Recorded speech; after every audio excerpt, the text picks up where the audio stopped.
As England transitioned to a democratic form of government, specifically a constitutional monarchy, its leaders made the decision to formalize power secession. Constitutional developments in the 17th century, culminating in the Bill of Rights in 1689 and the Act of Settlement in 1701, laid the groundwork for secession. When James II abdicated the throne in 1688, Parliament declared that he had abdicated the government and that the throne had become completely vacant. It was then offered to James' daughter, Mary, and her husband, William of Orange, as joint rulers, rather than his young son, James. This established not only that the sovereign rules the kingdom through Parliament, but also that Parliament can regulate succession to the throne and that a sovereign can be deposed for misgovernment.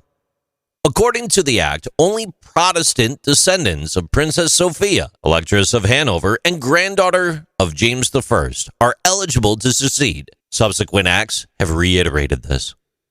In the Bill of Rights and the Act of Settlement, Parliament also established various conditions that the sovereign must continue to meet. A Roman Catholic is expressly forbidden from ascending to the throne. A sovereign must be in communion with the Church of England and swear to uphold the established churches of England and Scotland. Furthermore, the sovereign must pledge to uphold the Protestant succession. As a result, the 1701 Act of Settlement became law. At the time, male preference primogeniture defined heirs, which meant that male heirs had priority over their sisters in claiming the throne. The title of reigning monarch would pass to Queen-in-Waiting Anne and the heirs of her body upon the death of King William III, according to this historic legislation. Because the Church of England was already well established as the country's official religion, Roman Catholics were again and continued to be barred from ascending to the throne, and furthermore, heirs who married Roman Catholics lost their inheritance. The 1701 Act of Settlement, which clearly discriminated against female heirs to the throne and Roman Catholics, was the supreme law in the United Kingdom until 2013, when Parliament passed the Succession to the Crown Act.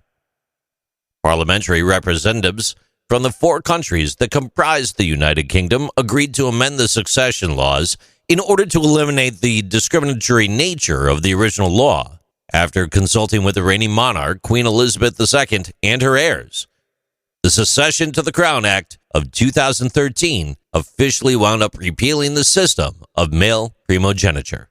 This allowed a younger son to displace an elder daughter in the line of succession. The act is applicable to people born on or after October 28, 2011. The act also repealed the provisions that barred those who married Roman Catholics from inheriting.